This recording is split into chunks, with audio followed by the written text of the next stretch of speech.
অবশেষে বড় খবর, দীর্ঘ অপেক্ষার পর যুবসাথীর বদলে যুবশক্তি প্রকল্পের ৩,০০০ টাকা দেওয়ার বিষয়ে সরকারের তরফে আপডেট জানানো হলো। কবে থেকে রাজ্যের বেকার যুবক যুবতীদের যুবশক্তি প্রকল্পের ৩,০০০ টাকা করে ব্যাংক অ্যাকাউন্টে ঢুকবে, অবশেষে ফাইনাল আপডেট দিয়ে জানানো হলো। তবে যুবসাথী প্রকল্পে প্রথম দফায় যারা টাকা পেয়েছিলেন তারা এবার নাও পেতে পারেন। অর্থাৎ ২ মাসের টাকা যারা ১,৫০০ টাকা করে পেয়েছিলেন তারা সবাই এবার ৩,০০০ টাকা করে নাও পেতে পারেন, এমনটাই জানানো হয়েছে।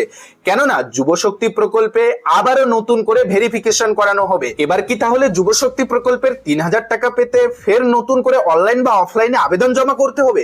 আবেদন কবে থেকে শুরু হবে? আবেদন করতে কি কি কাগজ লাগবে এবং আবেদনের শর্ত কি কি রয়েছে? কারা এই প্রকল্পের সুবিধা পাবেন, কারা পাবেন না? যুবশক্তি প্রকল্প থেকে প্রতি মাসে ৩,০০০ টাকা পেতে বয়সের সময়সীমা কি রাখা হয়েছে? শিক্ষাগত যোগ্যতার কথা কি বলা হয়েছে? এ নিয়ে আপাতত সরকারের তরফে কি আপডেট জানানো হয়েছে?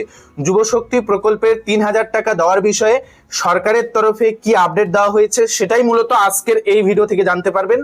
কোন মাস থেকে আপনাদের ব্যাংকে যুবশক্তি প্রকল্পের ৩,০০০ টাকা করে আসবে সেই বিষয়টি জানতে হলে ভিডিওটি সম্পূর্ণ দেখুন। ভিডিওটি শুরু করার পূর্বে একটি ছোট্ট রিকোয়েস্ট, যারা চ্যানেলে নতুন চ্যানেলটিকে সাবস্ক্রাইব করে রাখবেন, ফেসবুক পেজ থেকে ভিডিওটি দেখে থাকলে পেজটিকে ফলো দিয়ে রাখবেন, আর সবার সুবিধার্থে ভিডিওটি প্রচুর পরিমাণে শেয়ার করে দেবেন। তো অন স্ক্রিন দেখুন, যুবসাথীর ৫৫ লক্ষ উপভোক্তার তথ্য যাচাইয়ের সিদ্ধান্ত নিল পশ্চিমবঙ্গের বিজেপি সরকার।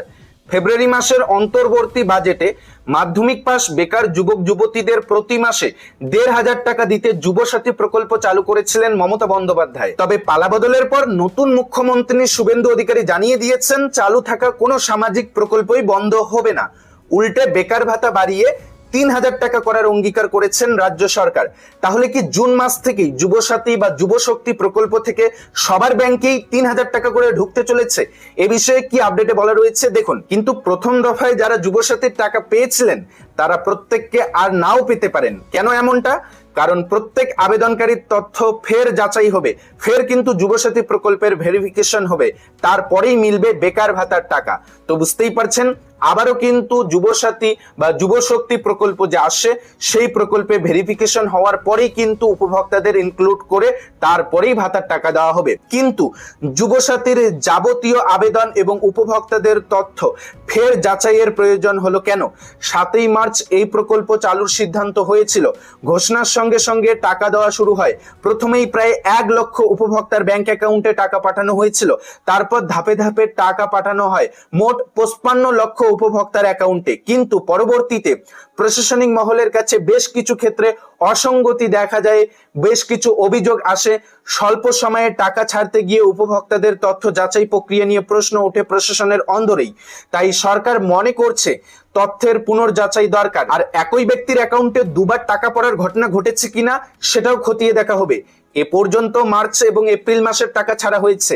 প্রতি মাসে খরচ হয়েছে প্রায় ৮০০ কোটি টাকা। সাধারণত যুবসাথীর টাকা মাসের ১০ তারিখে ছাড়া হয়, কিন্তু মে মাসের শুরুতেই পালাবদল হয়ে যাওয়ায় এই পর্বে আর যুবসাথী বা বেকার ভাতার টাকা বাংলার যুবক যুবতীদের ব্যাংক অ্যাকাউন্টে ঢোকেনি। যেহেতু জনকল্যাণমূলক প্রকল্পগুলির ক্ষেত্রে নতুন বিজেপি সরকার স্বচ্ছতা সুনিশ্চিত করার নির্দেশ দিয়েছে, তাই অন্নপূর্ণা যোজনার টাকা ১লা জুন থেকে নিশ্চিত হলেও আপাতত বেকার ভাতার টাকা বন্ধ থাকবে পুনর্যাচাই সম্পূর্ণ না হওয়া পর্যন্ত। উল্লেখযোগ্য বিষয় হলো, শিবিরের পাশাপাশি অনলাইন মাধ্যমেও জমা নেওয়া হয়েছিল যুবসাথী প্রকল্পের আবেদন। ১৫ থেকে ২৬শে ফেব্রুয়ারি পর্যন্ত আবেদন জমা নেওয়ার কাজ চলেছে। তার কয়েকদিনের মধ্যে টাকা দেওয়ার কাজ শুরু হয়ে যাওয়ায় তথ্য নিয়ে সংশয় থেকেই গিয়েছে। ইতিমধ্যেই শিবিরে জমা পড়া আবেদন ডিজিটাইজ করা হয়েছে, ফলে সমস্ত তথ্য রাজ্যের কাছে জমা আছে।